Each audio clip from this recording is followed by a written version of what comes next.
ہم مسلمان کیوں نہیں میکٹو بناتے؟ مسلم ٹریٹی، مسلم کنٹریز ٹریٹی آرگنائزیشن کیوں نہیں بناتے؟ کیوں نہیں بناتے؟ کہ آپ ایک بھی ممالک 57 ملک ہے جو میجورٹی مسلم ہے، کیوں نہیں الائنس بناتے؟ اگر آپ ایک بھی ملک پہ حملہ کریں گے گویا کہ سب ممالک پہ کیے، کیا ہوئیں گا؟ زیادہ سے زیادہ کیا ہوئیں گا؟ ہم شہید ہوئیں گے۔ میں تو روز دعا کرتا ہوں میرے تہجد میں، اللہ میری مال اور میرے جان تیرے نام پہ قربان ہو۔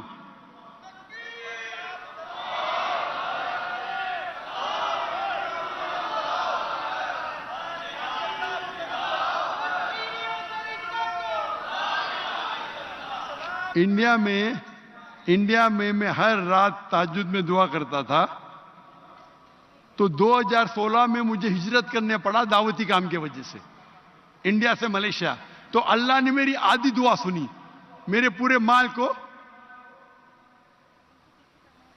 انڈین گورنمنٹ نے ضبط کر لیا، آدھی دعا سنی۔ اسی لیے جب میں دعا کرتا ہوں، میں کبھی بھی دعا نہیں کرتا ہوں کہ مال واپس ملے۔ بولے کیوں نہیں؟ ارے دعا کیا مال جائے واپس ملے تو ثواب کدھر ملے گا؟ ابھی تو 700 گنا مل گیا، میں بیوقوف ہوں کہ مال کے لیے دعا کروں؟ اللہ نے کیا کیا؟ نئے دھندے شروع کیا، نیا مال دے دیا مجھے۔ کیا کیا؟ میں سمجھا آخرت میں ملے گا، دنیا میں شروع کر دیا، نئے دھندے، نئی تجارت، نئی دولت۔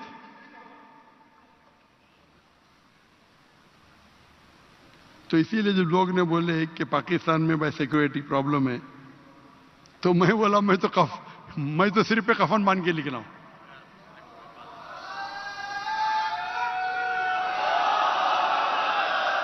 اس کا مطلب نہیں کہ احتیاط نہیں لینا چاہیے۔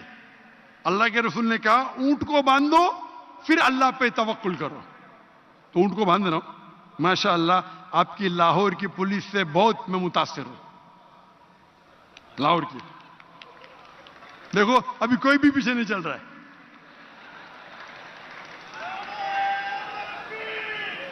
جس ٹائم میں ایئرپورٹ سے آیا، ماشاءاللہ پورے سیکورٹی کے ساتھ، میں ان کا بے حد شکریہ ادا کرنا چاہتا ہوں۔ اللہ پہ توکل وہ بھی کرتے، میں بھی کرتے، لیکن احتیاط لینا چاہیے۔ لیکن اتنا احتیاط نہیں کہ اونٹ کو اتنا کسو کہ مر جائے۔ آپ میرا دعوتی کام روک دیں گے، میں دعوت نہیں کر پاؤں گا تو جنت کیسے جاؤں گا؟ تو جی کے کیا فائدہ؟ تو میں کہتا ہوں اگر یہ آج کے مسلمان کو ایمان ہو جائے، ہم یکساں ہو جائے، ایک ہو جائے، کیا ہوئیں گا؟ زیادہ سے زیادہ شہید ہوئیں گے، اور کیا ہوئیں گا؟ جنت تو جائیں گے۔